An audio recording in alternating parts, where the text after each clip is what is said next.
1월 15일 목요일 새벽 기도회 시작하겠습니다. 다 함께 사도신경으로 신앙 고백하시겠습니다. 나는 전능하신 아버지 하나님 천지의 창조주를 믿습니다. 나는 그의 유일하신 아들 우리 주 예수 그리스도를 믿습니다. 그는 성령으로 잉태되어 동정녀 마리아에게서 나시고 본디오 빌라도에게 고난을 받아 십자가에 못 박혀 죽으시고 장사된 지 사흘 만에 죽은 자 가운데서 다시 살아나셨으며 하늘에 오르시어 전능하신 아버지 하나님 우편에 앉아 계시다가 거기로부터 살아있는 자와 죽은 자를 심판하러 오십니다. 나는 성령을 믿으며 거룩한 공교회와 성도의 교제와 죄를 용서받는 것과 몸의 부활과 영생을 믿습니다. 아멘. 찬송가 210장 찬송하겠습니다. 찬송가 210장입니다.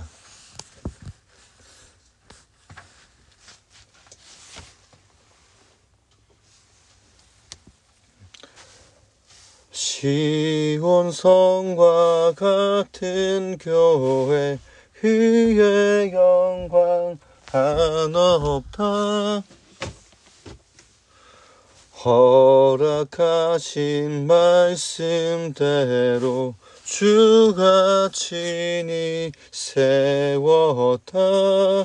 반석 위에 세운 교회 흔들 자가 누구랴.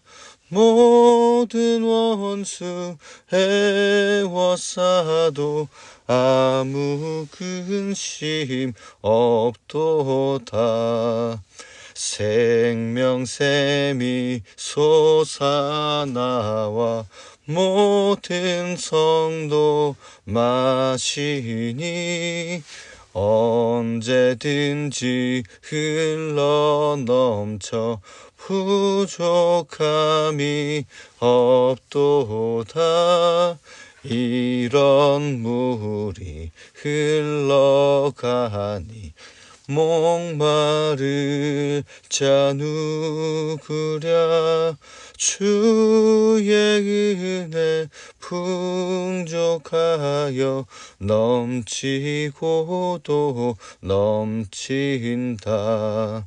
주의 은혜 내가 받아 시온 백성 되는 때 세상 사람 비방해도 주를 찬송하리라. 세상 헛된 모든 영광 아침 안개 같으나 주의 자녀 받을 복은 영원 무궁하도다.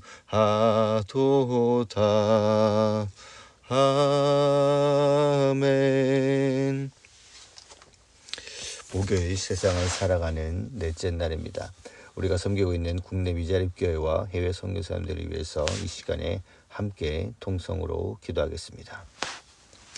하나님 우리가 섬기고 있는 국내 미자립교회들이 있습니다. 하나님 그 교회들 가운데 하나님 목회자 목사님들 하나님 그 가정 가운데 하나님 은혜를 충만하게 부어 주시고 하나님 필요한 모든 그 지원들을 지원하여 주시고 하나님 주께서 주신 그 사명들을 온전히 충성되게 하나님 감당하며 나아가는 하나님 교회들 될 수 있도록 인도하여 주시옵소서.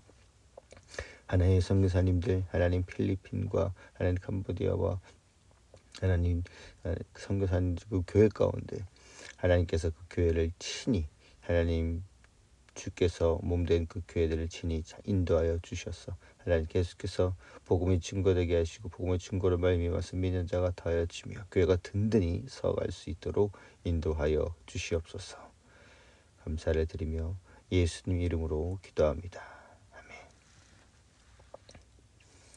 오늘 함께 볼 하나님 말씀 마태복음 17장 14절에서 20절의 말씀입니다.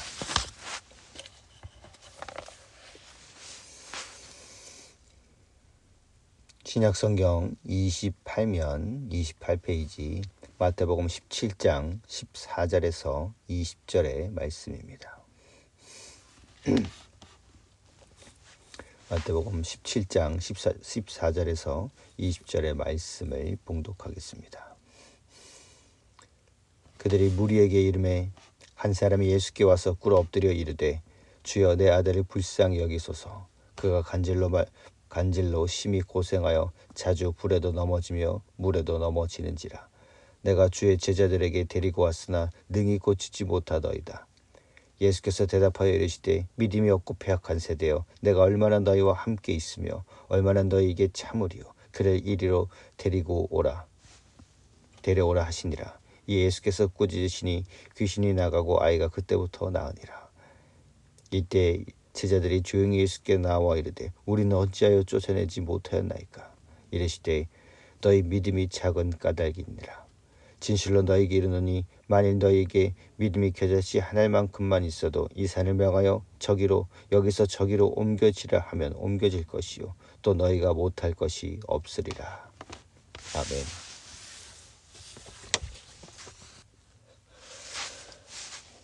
오늘 본문은 14절 15절에 간절한 남성이 등장합니다. 아이가 간질병에 걸렸는데 원인은 귀신 들림이었습니다. 병행 본문인 마가복음 9장 14절에서 27절에는 보다 자세히 상황이 나와 있습니다. 예수님께 아이를 데려왔지만 예수님이 산에 올라가 계셔서 만날 수 없다가 이제 산에서 내려오신 예수님을 보자마자 엎드려 간청합니다. 이때의 간절함은 자신이 질병으로 아픈 것보다 더 간절함이었을 것입니다.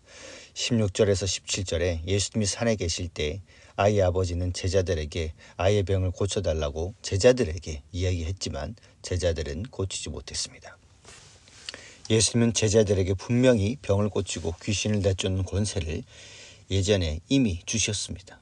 이전에 성공한 경험도 제자들은 있지만 어떻게 고치고 귀신을 어떻게 해야 되는지 이때 몰랐습니다. 왜 안 되었는지 예수님이 말씀하십니다. 예수님 말씀하실 때 제자들을 향하여서 혼내십니다. 믿음이 없고 배역한 세대여, 내가 얼마나 너희와 함께 있으며 얼마나 너희를 참아야 하겠느냐. 예수님에게 이 말을 들었다면 여러분 마음이 어땠겠습니까? 누군가를 양육하다 보면 이런 마음이 들 겁니다. 정말 사랑하고 이쯤이면 이만큼 성장해야 하는데 그러지 못하고 있을 때 부모의 마음으로, 스승의 마음으로 이런 마음이 들 겁니다. 예수님은 제자들을 끝까지 포기하지 않고 제자를 만드십니다. 예수님 우리도 포기하지 않고 계속 주님을 닮도록 인도하실 것입니다. 19절에서 20절에 먼저 예수님이 아이에게 귀신을 쫓아내고 제자들이 다가와 어찌하여 우리는 쫓아내지 못했습니까? 질문합니다. 마가복음에서는 기도 외에는 이런 능력이 나타날 수 없다고 하십니다.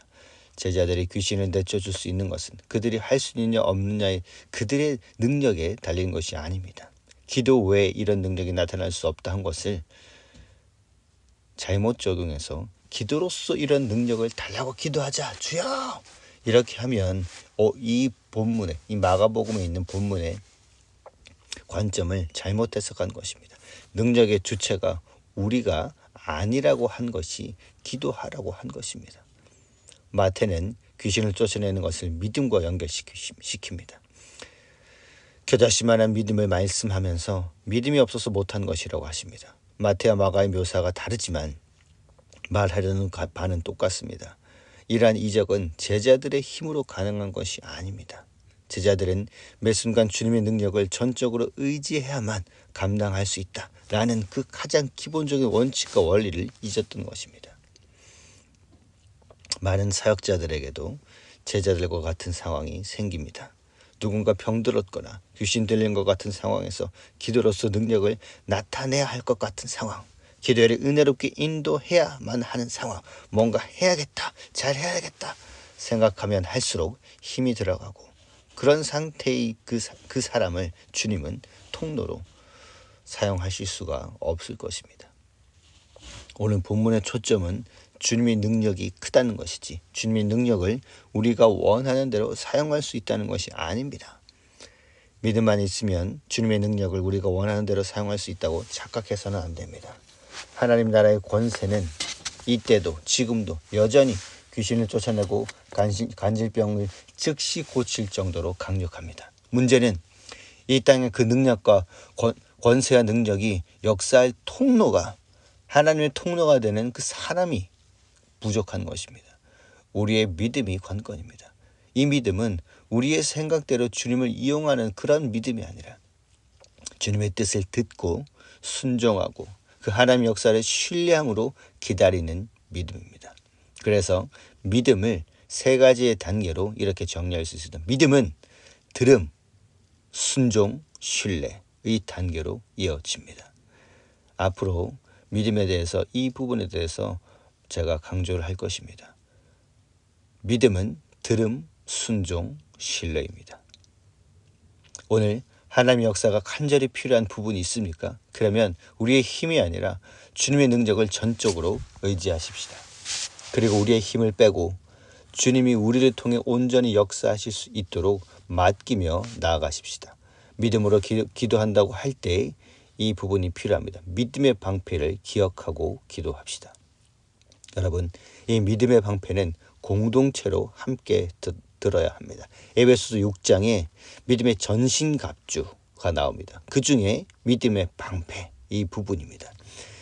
에베소서 6장 16절에 너희는 믿음의 방패를 가지고 라고 볼 필요가 있습니다. 우리는 이 공격을 혼자서 방비하는 것, 나 혼자서 믿음의 방패를 들고 나아가는 것이 아닙니다. 바울이 이 비유를 할 때 그리스 로마의 병사의 방패를 염두에 두었습니다.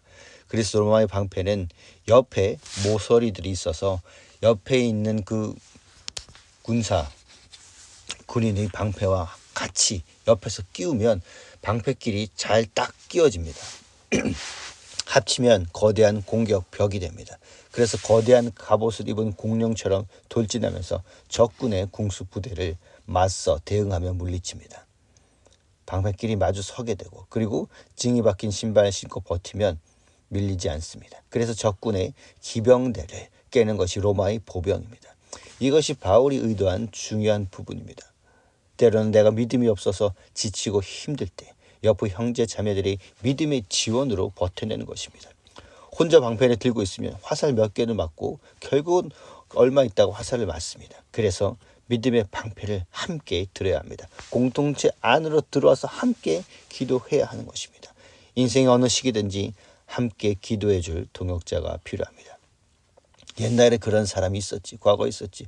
필요하면 연락해서 만나면 되지 뭐. 그런 사람들은 1년에 몇 번에 한 번씩 만나면 되죠. 그러나 영적 전쟁에서 함께 기도하는 성도들의 하나됨은 엄청난 힘과 역사를 발휘합니다.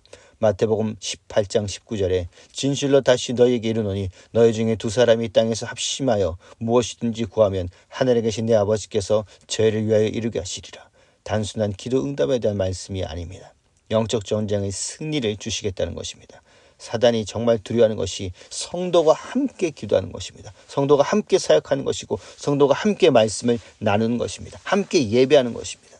그래서 우리는 오늘 이 새벽에 함께 모여서 함께 또 음성을 듣고 함께 한 말씀으로 기도하는 것입니다. 그래서 사단은 공동체 내에 내분을 일으키려고 애를 씁니다. 함께 하는 것의 능력을 아는 것입니다. 신명기 32장 30절에 한 명이 1000명을 감당한다라는 말씀이 있습니다. 둘은 10,000명입니다. 한 명이 많아지면 10배의 역사가 나타난다는 말씀입니다. 믿음의 형제 자매들과 함께 믿음의 방패를 듭시다. 공동체 안에 들어와서 함께 기도하는 것입니다. 신앙생활은 홀로 하는 것이 아닙니다. 혼자서는 안 됩니다. 이 시간에 이렇게 기도하십시다. 우리에게 믿음을 더하소서. 믿음의 방패를 함께 들게 하옵소서. 함께 들 수 있는 사람들을 붙여 주시옵소서. 우리 구역이 모여 함께 기도하기 시작할 때 하나님 역사하여 주시옵소서. 우리 세원교회가 함께 모여서 기도하며 나아갈 때 주님 역사하여 주시옵소서. 우리가 모이기를 힘쓰게 하시고 모일 때마다 하나님의 은혜를 부어 주옵소서. 기도하겠습니다. 하나님 나라는 여전히 이 땅에서 그 씨앗이 오늘도 뿌려지고 자라나고 있습니다. 추운 겨울 두꺼운 바위를 뚫고 봄의 새싹이 자라나듯이 오늘도 여전히 하나님의 나라는 이 땅 가운데 이 지역 가운데 자라고 있음을 믿습니다. 그 하나님 나라를 사모하며 오늘을 살아갑니다.